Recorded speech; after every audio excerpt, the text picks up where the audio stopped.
Ritalin, Concerta, Vyvanse, Prozac, Prestique, Abilify.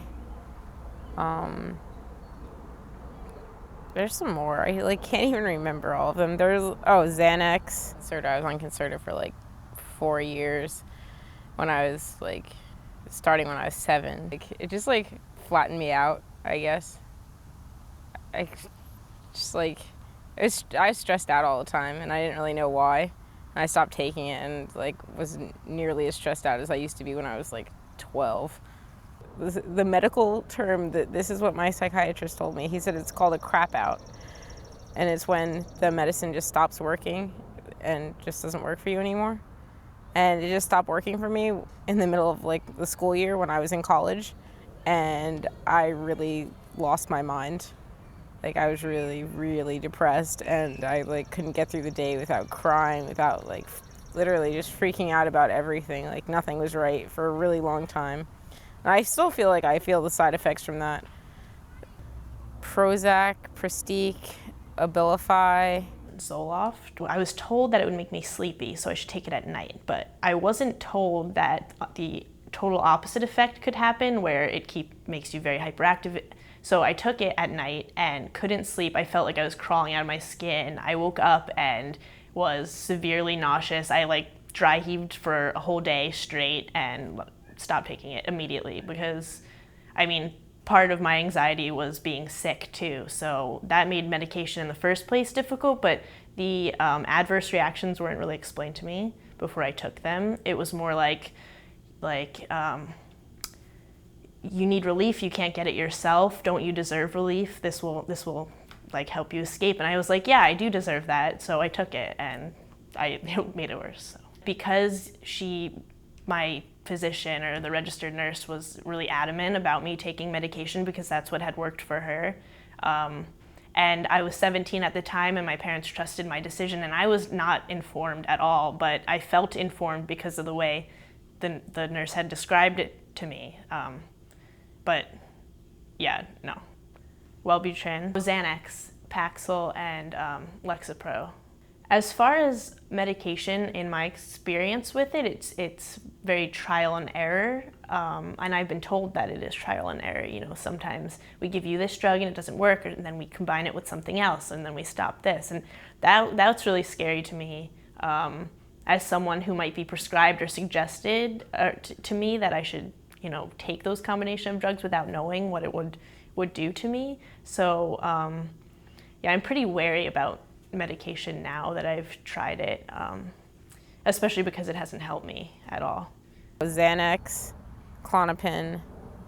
There was another anti-anxiety medicine, I can't remember what it was called, but there was one of those. Last summer they tried to put me on all these different antidepressants. I can't even remember what they were called because I didn't take any of them because I just didn't trust it.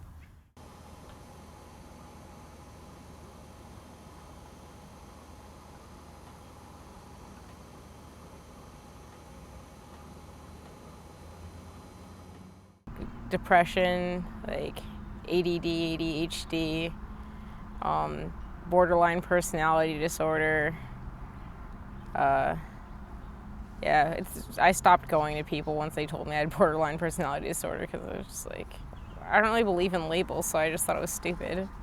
It made me feel a lot worse, being told that, and reading what other people with who have borderline personality disorder are like. They were me exactly, almost exactly, which was strange to me that someone had outlined all these things. They're not something that I had read about before and that I was embodying the symptoms of. Mm-hmm. They was totally new to me that they had suggested this. I thought I was sick when I first was having panic attacks. That's why I saw my doctor. But they didn't hurt. I don't think they hurt. They definitely directed me the right ways, to the right therapies, I guess.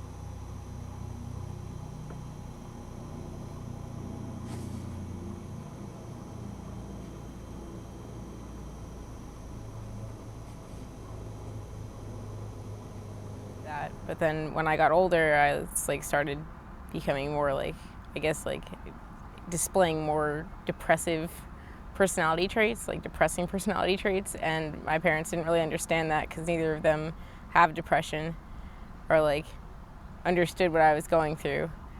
And like I finally like broke down when I was like 16 years old and got put in a hospital for a little bit. A lot of those kids had been through like things that I couldn't even imagine, and because of it they were really, really messed up. And just putting me there just made me feel even crazier, because I was like, well, they think that I should be here with these people that are actually insane, like that actually have gone through really, really horrible things. Like I couldn't even imagine. So that was really bad. I understand where they're coming from, but I think that there were better ways to deal with it. And they just like, they didn't know how to deal with it, so they put me someplace where somebody else would have to deal with it. I still don't really agree with it, because it's like, if you put a bunch of crazy people together, like, it's not gonna make anything better, you know?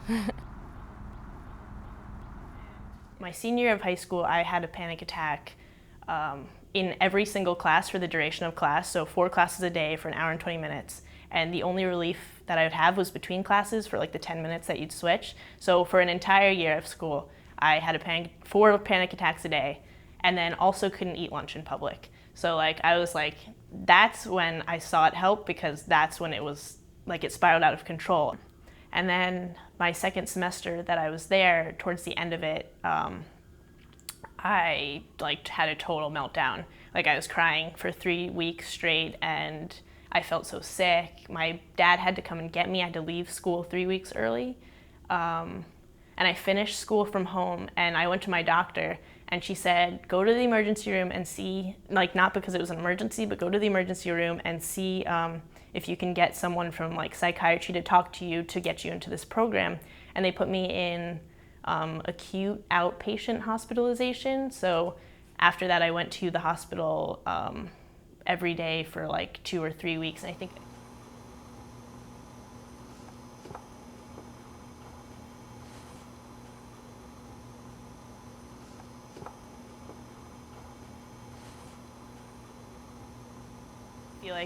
I don't feel like I've done it alone, but it's really vague how I've arrived at this point in my like mental health status. The mind is a very powerful thing, and it's resistant, I think, to things for whatever reason.